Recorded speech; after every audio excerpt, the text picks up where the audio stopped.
All right, so here's what you need to do to get those summer shreds. Let's get into it.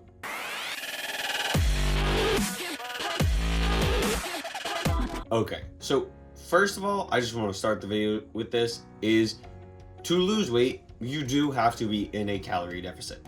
Quickly, what that means is whatever your maintenance calories is, you need to be somewhere between like 200 to 500 less than that to be losing weight. And if you're wanting summer shreds, you need to lose weight. So that is the first thing.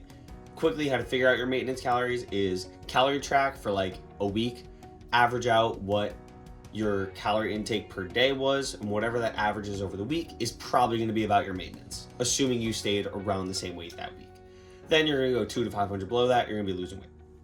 So that's just a quick understanding of how to be in a calorie deficit.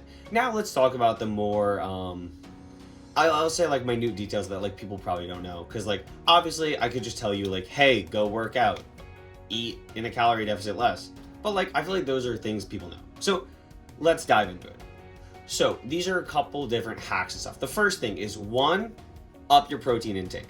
Protein keeps you more full, meaning you'll want to eat less afterwards and like you'll want to snack less and things like that. So that inherently makes it easier to lose weight.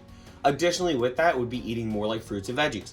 Same type of concept where like you'll get full faster eating those, and they are less calorically dense foods, meaning they're not as high in calories, because you're going to need to cut calories. So another thing along with cutting calories would be swapping out foods.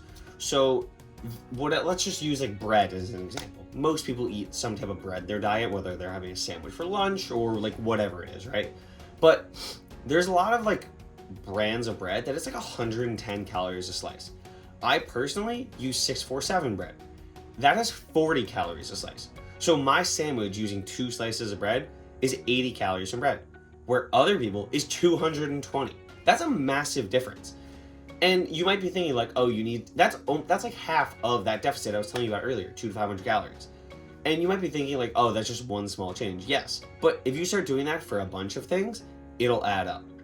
Another one I do for breakfast, rather than make 4 eggs, I do 2 eggs and 2 servings of egg whites. Why?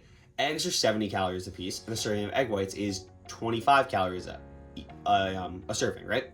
So that's a 45 calorie difference. So I'm saving 90 calories by, instead of having 2 eggs, I'm having 2 servings of egg whites. So instead of being 140 calories for the 2 eggs, I'm now only having 50 calories for egg whites. And I think you lose literally 1 gram of protein per serving. So I'm 2 grams of protein less. Like that's nothing.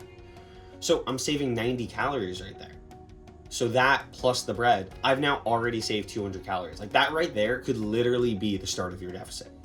So that is one thing. Another thing is, this is one that's pretty commonly known, but you want to try and get your steps in every day. I know for some people with work, and if you're working out too, and then you have other responsibilities, it might be hard to get 10,000, but pick a number a little less. Maybe you just go for 9,000. I'd say the low end is you should like bare minimum be hitting 7,500 steps a day. And like try and add that in. You can try and add that in at like very random points. Like if you're gonna, at work, you're gonna like take a phone call, right? Pace while doing it. Even if it's like around your office, just pace a little bit. Like you can add so many steps in doing things like that. Just pacing. So steps is a great one. Obviously, like I said, you should be working out. If you have time, try and add cardio to your workouts. If you don't have a lot of time, I would say try and do like a higher intensity thing for a shorter period of time.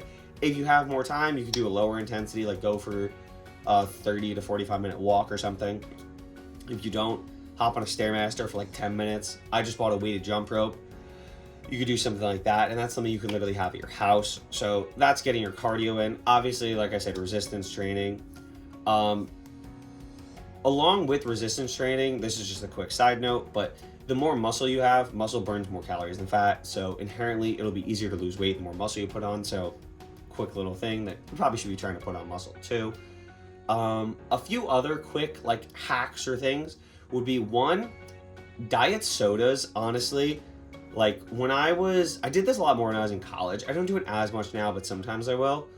Where if you just have a diet soda right around when you're starting to get hungry, for me at least, that used to tide off my ability to like hold off a meal for about an hour, like 45 minutes to an hour, which is like a solid amount of time to be able to space out your meals more, which will also help. with losing weight. So that's another quick thing you could do. I haven't really done this one that much, but I do know that it is like a common thing that some people do to lose weight, is try and drink like a glass of water like 30-ish minutes to like up until your meal, because that inherently is just going to fill your stomach and you're going to have less space so you don't start like overeating. Another thing is limiting like those processed foods. The cleaner your foods are, and what I mean by clean is basically just like less ingredients, so like fruits, veggies, like regular protein sources. The less ingredients something has, the less processed it is typically, and the less processed the food is, the more likely it is to like actually fully satiate you and keep you full. Because if you're not full, that is the hardest part. The hardest part of cutting is being hungry. So if you can just keep yourself full more frequently, it helps tremendously. So those would probably be the main things that I would say. And I will say, this is coming from someone who, like, I've literally been every weight between 160 pounds and 220 pounds. And that was with my starting point being at 200 pounds. Like, I know how to lose weight. I'm down 25 pounds this year. I'm probably about to start a bulk from here. But those are probably like the main things that I do when losing weight.